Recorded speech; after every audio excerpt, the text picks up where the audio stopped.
त्यांचा दबदबा पुणे शहरावरती होता अशी स्वर्गीय गिरीश बापट यांची सून स्वर्धा बापट यांचा देखील हा जो आहे तो मतदारसंघ आहे। त्यामुळे हे सगळं हाय व्होल्टेज हा सगळा मतदान केंद्र असणार आहे। एका वेगळ्या मुद्द्यावर आपल्याला ही चर्चा पुढे न्यायची आहे। आता पटकन आपण जी बातमी देत होतात त्यामध्ये महत्त्वाचा पुढचा मुद्दा तुम्ही सांगितला आहे, जो आपण थोड्याच वेळापूर्वी वाचून दाखवला, तो म्हणजे पुण्यात यावेळेला मतदान घसरलंय।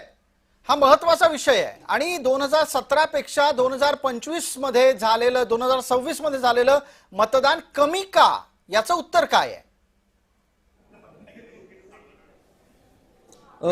साधारणतः 3-3.5% मतदान जे आहे ते कमी झालेलं पाहायला मिळतंय आणि आपण देखील काल दाखवत होतो की मतदानाचा टक्का जो आहे तो पहिल्या 2 तासामध्ये 4 तासामध्ये अतिशय कमी होता। त्यामुळे 52-50% तरी हे संपूर्ण मतदान पोहोचेल की नाही याची शंका होती, परंतु पुण्यामध्ये जास्तीत जास्त तरुणाईने जे आहे ती पाठ फिरवलेली पाहायला मिळते। अगदी वयोवृद्ध लोक असतील किंवा 35-40 नंतरचे असतील त्यांचं काही प्रमाणात मतदान जे आहे ते मतदान केंद्रावरती आपल्याला प्रत्यक्ष बघायला मिळत होते, परंतु ज्या पद्धतीने तरुणाईने रस्त्यावरती उतरून या सगळ्यामध्ये सहभाग घ्यायला पाहिजे होता, या लोकशाहीच्या एका सणामध्ये सहभाग घ्यायला पाहिजे होता, त्या लेखी तरुणाई जी आहे ती कुठेतरी कमी पडलेली पाहायला मिळत होती। कारण का ज्या आपण मतदान केंद्रावरती जात होतो तिथे तरुण चेहरे फार कमी दिसत होते। त्यामुळे नेमके तरुण कोणावरती नाराज आहेत आणि जे काही राजकारणाची पातळी मागील काही दिवसांपासून घसरलेली पाहायला मिळते, कारण का वेगवेगळे पक्ष वेगवेगळ्या ठिकाणी एकत्र असतात आणि निवडणुकीमध्ये ते वेगवेगळे असतात, आपल्यावरती एकमेकांवरती टीका करत असतात आणि या सगळ्यामुळे कदाचित तरुणाईने मतदानाकडे पाठ फिरवली आहे का हा प्रश्न देखील पडलेला पाहायला मिळतोय। परंतु